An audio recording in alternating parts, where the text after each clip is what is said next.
role as Minister for European Integration.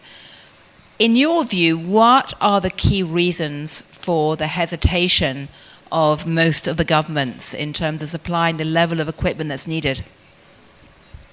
Thank you so much, and I think something I'm going to be saying will be very much resonating to Kaisa, as you have been one of the key leaders, not only as a Minister of Defense, but as a key European politician behind many decisions, and you know very well that unity is the source of enormous strength, but it is also the source of a way how can you hide behind the shadow of this unity. So when properly used, it could be an instrument of resolve and the instrument of procrastination with the decision. So probably I will put it this way, just bringing up to the topic President were referring today about the timelines, that this is a decisive months which are ahead of us.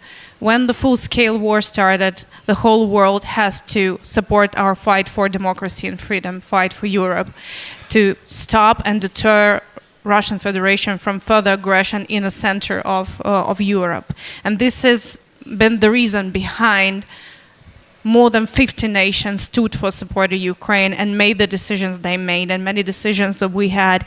And it is the reason behind the decision of the US Congress to finally pass the bill and provide a significant military and financial support to Ukraine. But then this resolve had a price.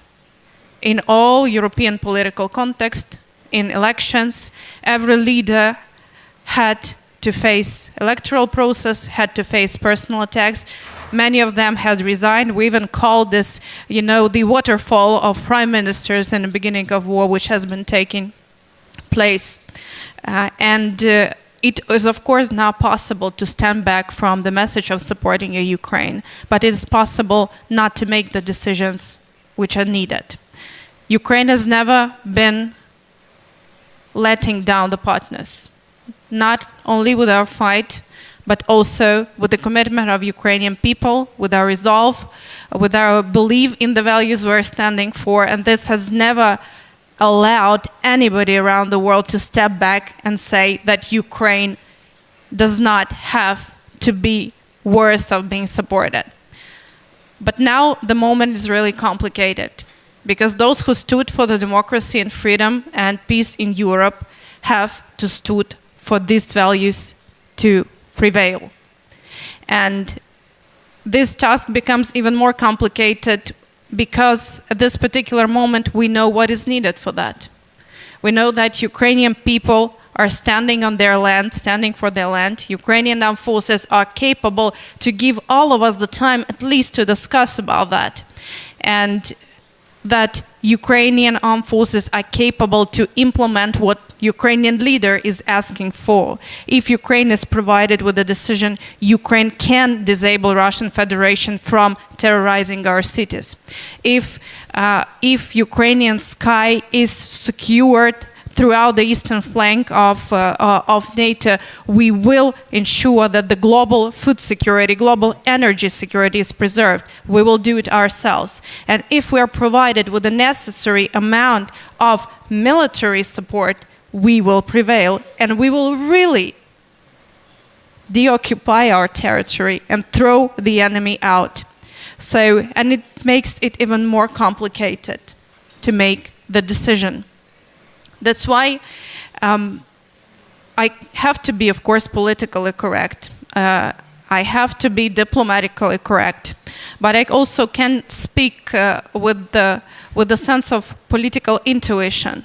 Since the beginning of war, we have exhausted every possible legal, formal, diplomatic, and military instrument to get where we are, to get what we have, to being able to secure our skies, to help our people, to start the peace formula process. And what I see is that the energy in the eyes of the leaders and the ministers is a bit smaller, because there's no unity behind the decision that it's all of us, not only Ukraine, has to stand for the democracy to win. And it's our joint responsibility.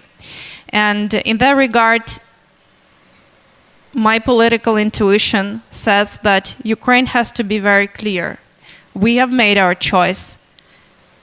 This thing could only change if Ukraine radically wins this war and overcomes the aggression. But answering your question, what could wake up leaders is the understanding that it is not a support of a choice. And it could be both a decision to radically help Ukraine radically win, or the decision that Ukraine radically loses. And then immediately, everything, when you're talking about Ukraine, you put it on your NATO borders, on the allied responsibility. So at this point, it looks like Ukraine pays us the price and Russians would get the bill. And the others are just, sealing the decision. Right. But both decisions, they are very radical right now. It's either radically losing or radically winning. Russia will fall anyway, but the issue is about the price. Ukraine has chosen to radically win. We now know how to make it happen. The answer will be whether allies will be able to make their unity a strength or be in a fight. Right. Well, I'm going to come back and ask the panel about that in a moment.